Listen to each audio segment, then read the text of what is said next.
कैसा है तू और हमारा देश कैसा है? वैसा ही जैसा आप छोड़ के गए थे। यानी कि हम अभी भी अंग्रेजों के गुलाम हैं? नहीं, अंग्रेजों से तो हमें 1947 में ही आजादी मिल गई थी।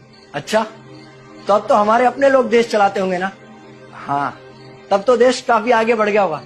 जब हमारे अपने लोग देश चला रहे हैं तो गरीबी और भ्रष्टाचार का तो नाम ही नहीं होगा। सबको बराबर हक दिया जाता होगा, किसानों और मजदूरों का अच्छा ध्यान रखा जाता होगा ना? नहीं, ऐसा तो कुछ नहीं है।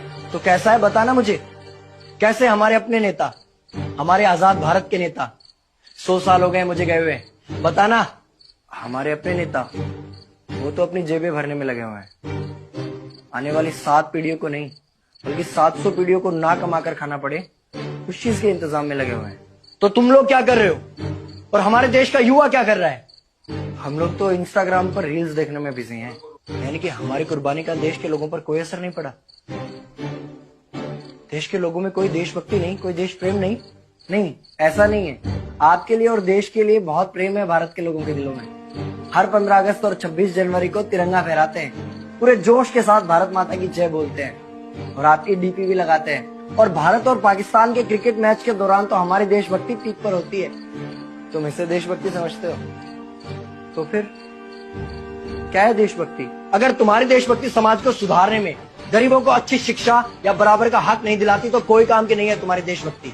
भ्रष्ट नेताओं और सरकार के खिलाफ आवाज उठाओ, लोगों को एकजुट करो। लेकिन अगर हमने सरकार के खिलाफ आवाज उठाई या नेताओं से सवाल पूछे तो हमें एंटी नेशनलिस्ट कहा जाएगा या हमें गद्दार करार दे दिया जाएगा। तो डरता है। 23 साल का था मैं जब अंग्रेजों ने मुझे फांसी पर चढ़ा दिया। मुझे तो आतंकवादी कहा गया था। अगर अब नहीं जागे तो ये देश सोता रहेगा। ये सरकारें, ये नेता देश को बेच खाएंगे। इस भ्रष्ट सरकारी तंत्र से लड़ो। देश को क्रांति की जरूरत है। क्रांति यानी कि हमें हथियार उठाने होंगे, बंदूकें उठानी होंगी जैसे आपने उठाई थी। नहीं, हमारी क्रांति विचारों की थी। जब अंग्रेजी हुकूमत ने हमारी आवाज नहीं सुनी तो हमने और जोर से आवाज लगाई और अपने विचार रखे। और क्रांति केवल सत्ता को बदलने तक सीमित नहीं है, बल्कि इस भ्रष्ट अन्यायी तंत्र को जड़ से उखाड़ कर फेंकना है। पर ये होगा कैसे? अपने आसपास से शुरुआत करो। जो भी तुम्हें भ्रष्ट नजर आए उसके खिलाफ आवाज उठाओ, एक्शन लो। तुम्हारे टैक्स का पैसा नेताओं की जेब में जा रहा है, हिसाब मांगो। अपने वोट का सही इस्तेमाल करो, लोगों को जागरूक करो और इस देश को आजाद करवाओ। इंकलाब जिंदाबाद, इंकलाब जिंदाबाद।